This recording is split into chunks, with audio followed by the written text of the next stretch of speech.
Wow, One Piece chapter 433. Wow, the plot thickens. Wow, I was expecting transitions.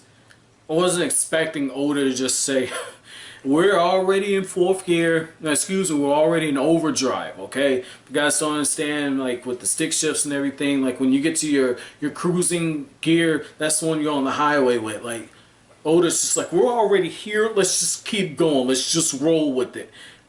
There's so much stuff to unpack in this chapter. I'm totally mind blown. Particularly at the end, when Aokiji tells Nico Robin, you stay where you are. And Robin just has that look of fear in her face. At first I'm thinking, okay, maybe Robin is hearing somebody from the party say, there you are, enjoy the music. And then you see Aokiji on the other side of the wall. I'm like, oh shit, this dude has been here the whole time. Like, I know that he was watching what happened with Enies Lobby, but I didn't think that, wow. Like, Oda never ceases to amaze me. So Aokiji stays there and he's talking to Robin. He says, you know, Saul, he gave his life for you, and I've been trying to, you know, keep you alive. You could have left CP9 on your own if you wanted to. I thought maybe this was where the story of Nico Robin would end. Have you finally found a place that you feel safe? And Robin says, I can't leave them to die. I refuse to let them die. That's why I stayed there. And basically Aokiji tells her, I'll be watching. And he says, prove me right, that you deserve to live. So right on that, it's just like, are we going to see later on as the Straw Hats get into the new world? And I'm going to touch on that in a second. But as they get into the new world, and you have like the new era that's coming that Koby's talking about, is Robin going to have to face off with Aokiji?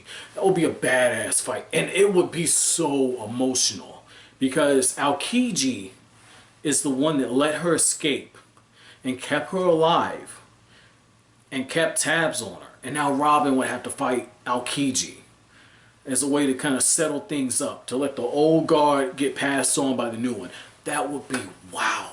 Like, I don't know if that would happen, but I would love to see that, because I feel like those two fighting, you know, Robin would have to get stronger, but those two, that would be a pretty good fight. I think that'd be a pretty good fight if Robin gets stronger just because of her intellect. That would be really cool to see that. And I know, don't be wrong, they should be a lot stronger. Aokiji can freeze the fucking ocean, so that was cool.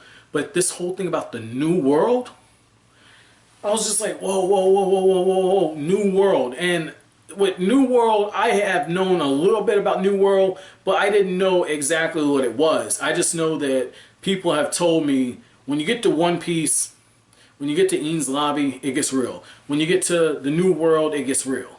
And yet, I didn't know what that was. You know, that's why I got like Enies Lobby and Navy headquarters confused, because it's a term that I heard, but I didn't really get it. You see what I'm saying? The same thing with New World. Like, I had been told One Piece New World, and I'm like, that must just be like a arc in One Piece or something. No, that's what they call the second half of the Grand Line. So for me, I'm reading, I'm like, oh shit. Wow, so we're going there. We're going there, but at the same time, Oda is taking things to another level. It's almost like, when I read it's better when you read the Game of Thrones novels opposed to just watching the TV show, because in the novels you get a better sense of the different pieces that are moving around, and that's what I feel's happening here. Because when the elders are speaking, they talk about how Shanks has not only left the New World, but he's breached the world government lines, and he's approached Whitebeard. So now we have Whitebeard and Shanks speaking. And Oda set this up a while back that, you know, Shanks was going to approach Whitebeard, but this could be something big. Like, this could be big. Like, this is kind of like how, like in Game of Thrones, I know not all of you guys watch Game of Thrones. I know a lot of people have not read the Game of Thrones books, but this would be like the equivalent of when Tyrion leaves. Like, you know that there's something for this, but you don't know what exactly it's moving towards. But you know, like, okay, Tyrion, it just burned down everything. Not literally, but he just burned down everything. he's at the point of no return. What the fuck's gonna happen? And that's the feeling I'm getting here. It's like Oda's getting ready to pull something big, and I feel like there's a piece that's already in play. That's the way Oda writes. I feel like there's a piece that's already in play that I'm overlooking. I'm wondering if it's Enryu or Enel, but the thing is Enel was up there in Skypiea, so I don't know what it. Maybe it's Crocodile. I'm trying to look at the cover stories and get an idea for what this could be. But there's a piece that's in play that's gonna bring these two closer together. There's something's going on. Because again, Shanks, it has approached this man, and the world government's keeping tabs on it. And I think I'm gonna go back and reread the chapter where Doflamingo and the others are speaking, where Mihawk shows up. I'm thinking I'm gonna go reread that to see if there's something I missed, because I remember Shanks was being mentioned in the same breath as Whitebeard at that point. So I'm gonna go back and see if there's something I'm missing. But there's a piece in play that I just can't put my finger on it. But with that being said, you know where this chapter review is going. So let me get this straight. My dude Sanji said, Nami's in a swimsuit. I gotta go get some water. If that ain't the thirstiest shit, like, that ain't the thirstiest shit. Like, my dude Sanji was like this. He was like,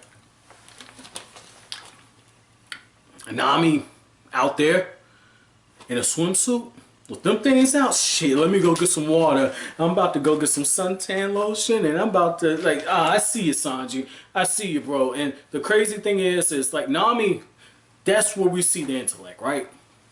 Because Nami's wiretapping. She tells Chopper, I'm going to go gather some information on the Navy, and then she goes and she sits out there at the poolside, right? And the whole time Koby's giving all this information to Luffy about how the Grand Line, how they're able to get onto it, and they use the sea prism stones to emit the same energy as the ocean to keep the Neptunians away, and how that makes life easier, and how one of the doctors has research on the devil fruits, and he was able to feed it to inanimate objects. Nami has the earpiece in, she's got the transponder snail, and she's listening.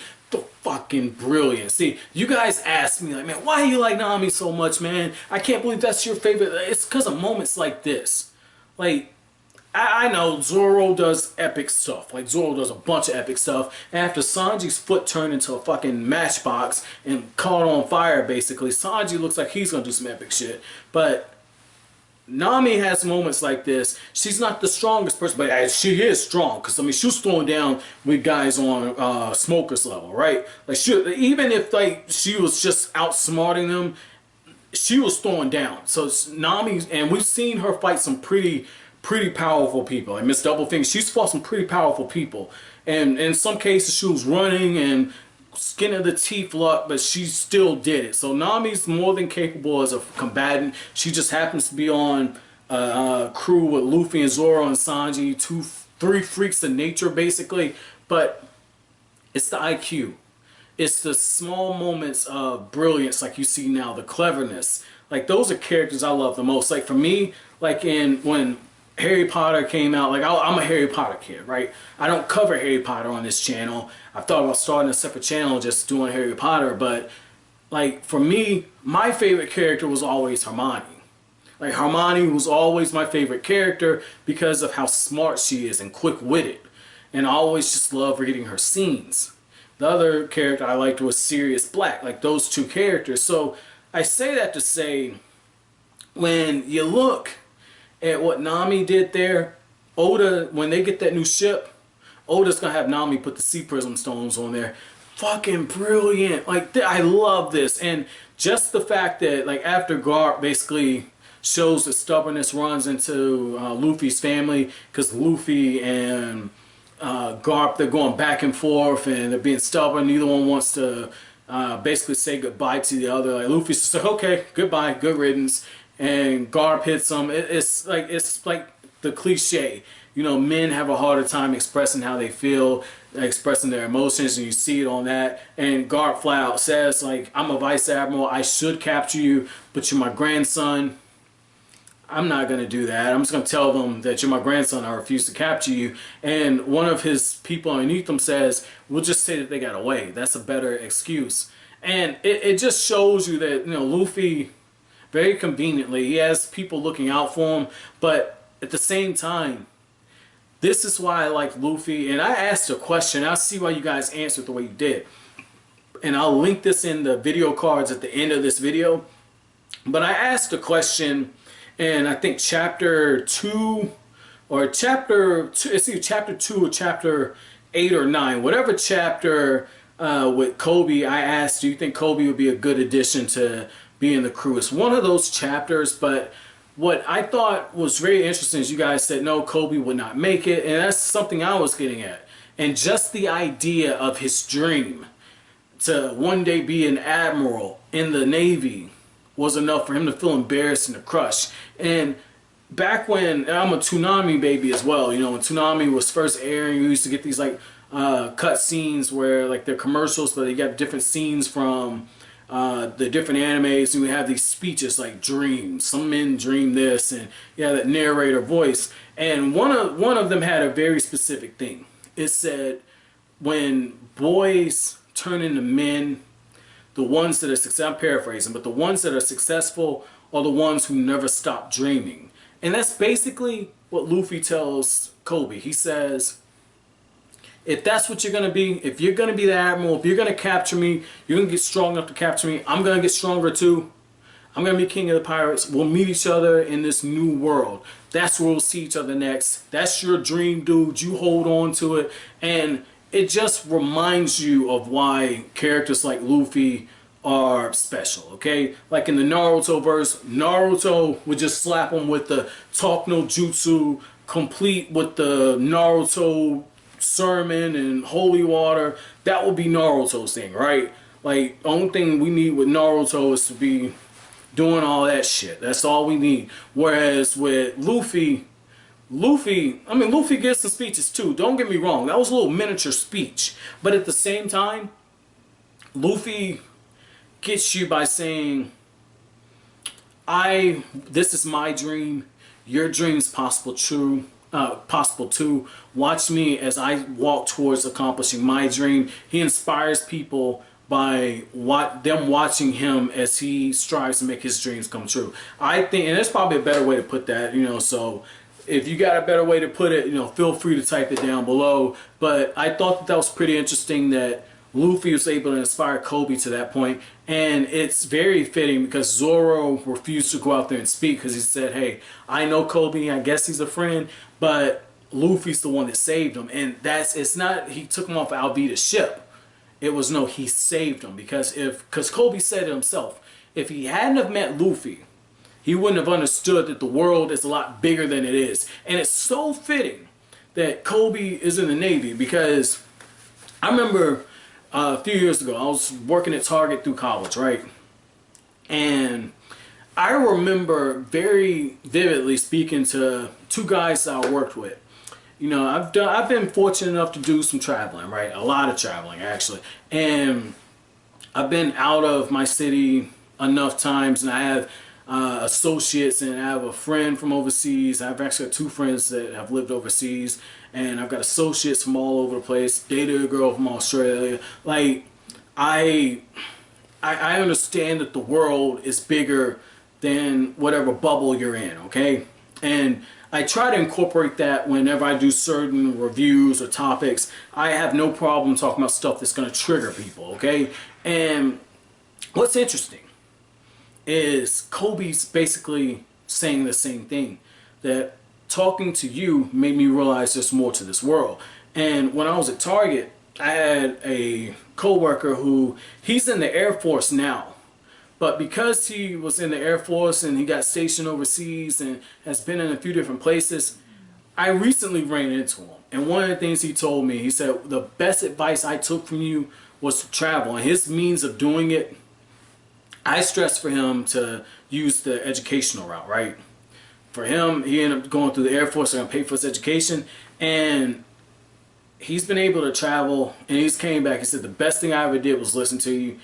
He's actually engaged to a girl he met over there in Germany, and that's a totally different thing. But he's engaged to a girl he met over there in Germany, and he was just like, my life has changed since I've spoken to you. I understand, like, our city is so fucked up. There's so much that could be done differently here. I'm so disgusted at it, but I want to change it. And then with the other one, this is where the irony comes in. The other one actually joined the Navy, and it's the same thing with Koby. And that's the thing. It's the same thing like it is with Koby. Koby is in the Navy, just like my dude T. And T said the same thing to me. He's like, look, I wouldn't have. I pushed him to join the Navy because that's something he had been going back and forth on, and he had never left out of the city that we're in. And that was the thing I kept telling him. I was like, join the Navy, go see the world, understand that there are other cultures, learn as much as you can. And to have Koby speaking to Luffy like that, it's the same thing. That's one of the most beautiful things I've seen in this One Piece journey, is to see the impact that Luffy's had on somebody like that. That is very beautiful, and it's a very real world thing. It's something that, you know, we as people can take away from this. And I implore you, you know, if you haven't started thinking about going outside your city, just viewing other regions of the country, start small. You know, like if you are in a city, like a friend of mine is from Chicago, and he says like, hey, like, you know, you have I cannot remember that part of the city, cannot remember it, but the city that he's in is outside of Chicago, but basically on one side of the tracks, like, you have a really popular Hispanic section where, like, that's like all the Hispanic Mexican people, and it's lower income. And then on the other side you have mostly white people, and there's a lot of high income there, and there's a culture difference. You know, if you're in a situation like that where there are people different from you, just go speak to the person that is not the same as you. You'd be surprised what you learn. Like, that's one of the things for me as I started traveling. I am forever thankful to, like, my sister and my mom. They made it a point to get me out at a very early age out to other cities, and I lived with my uncle for a little bit, you know, for a while. I lived with my uncle down in Florida. Like, during the summertime, I go live with him for a little bit. And what was interesting for me is, as I came back, I started noticing, like, in the city that I grew up in, I was in a very small town. And there, you would have all the black kids would be at one table, all the white kids would be at another table, and then you might have, like, a small group, like we had, like, a Star Wars group, and it would just be the Star Wars group there, but it was all separated. Like, and it wouldn't just be like boys and girls, no, like, it was literally everyone stuck to themselves. And that was something that I noticed after I had traveled and I got out. And as I got older, and I went to a few different schools. When I was in high school, I attended 2 different schools, and what I noticed was one school, it was different. You know, it was more, it wasn't about the color of your skin. It was, oh, okay, you play football, you know, you cool with us. Oh, you run track, you cool with us. Oh, you're a cheerleader, you cool with us. Oh, you like music, you like this. Everybody was together based on the interest. And yet, when I went to the school that I would have been assigned to based on like where my mom's residence and everything was, it was based off of race. And I was always one of those ones, like, I floated in between. Like, I could go over there with the black kids, be completely cool, talk, and go over with the white kids, be completely cool and talk. It was, I've always been able to get along with everyone, and I credit that with the way that I was raised, as well as just being able to get out and travel and understand that life is more than what you know.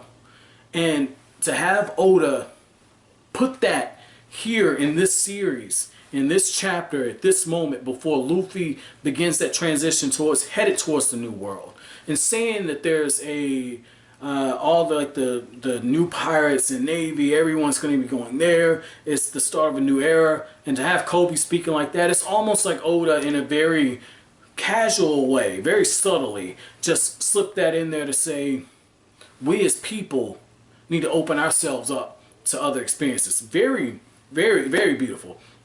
So my chapter question to you guys is going to be, have you had an instance where you've been challenged to think outside of your norms, outside of what is normal for you? And what was that experience like? But as always, if you like that, say, don't forget to comment, rate, subscribe, share. Thank you so much for watching to the end. Have an awesome day.